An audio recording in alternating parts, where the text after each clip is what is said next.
when I'm listening to a CW contact for Parks on the Air, I'm not listening to each dot and dash and counting them and trying to figure out, oh, there was a D, okay, there was a X.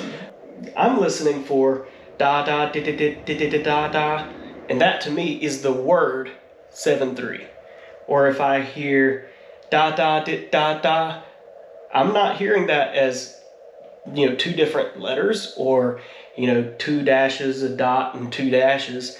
I'm not trying to translate that. I hear da da da da da. That means good morning to me.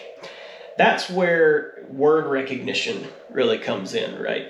And I think that I've focused on that a lot, which is a great thing. You want word recognition to be a main part of how you learn CW. But what that makes hard is QSOs where the text is more random. So if I don't know what words I'm listening for, my vocabulary may be 20 words, 25 words, 30 words. But if a word is sent that I have never heard in Morse code before, I'm going to have to remember a string of letters, either in my head or write it down. And I'm going to have to remember that string of letters so that I can, split it up and figure out what the words are that formed, right? And that's where I struggle, because a lot of times in a random ragchew, it's going to be words that are not always used. So rather than saying that in ragchewing I'm trying to be able to head copy random text, I would rather preface this with, this is practice for me to expand my CW vocabulary.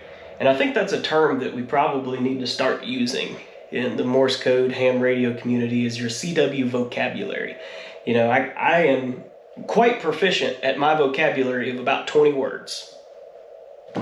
Well, that will get me through Parks on the Air, Summits on the Air, DXing, those kinds of things, no problem. But if I want to have any kind of context where I go beyond that 20 words that are in my vocabulary, I have to grow that vocabulary. Say that, I get it up based on the LICW exchange protocol, maybe that adds another 15. Now my vocabulary is up to 35 words. Well, now I'm going to be able to do a lot more contacts, or at least get the context of it. Sometimes you're not translating this stuff literal letter for letter necessarily, as much as you're getting the context of what somebody's saying and responding conversationally, right? So that's kind of the goal that I have, is to get some of these other words in my mind that are commonly used in the QSO protocols. And then eventually grow that vocabulary so big that it's basically like I learned another language, and I can have completely random QSOs, and I can recognize the word house because I've heard it so many times. But bottom line is, the word house is not used very much, nor is it in the QSO protocol. So for me to learn the word house takes a lot of practice and a lot of time.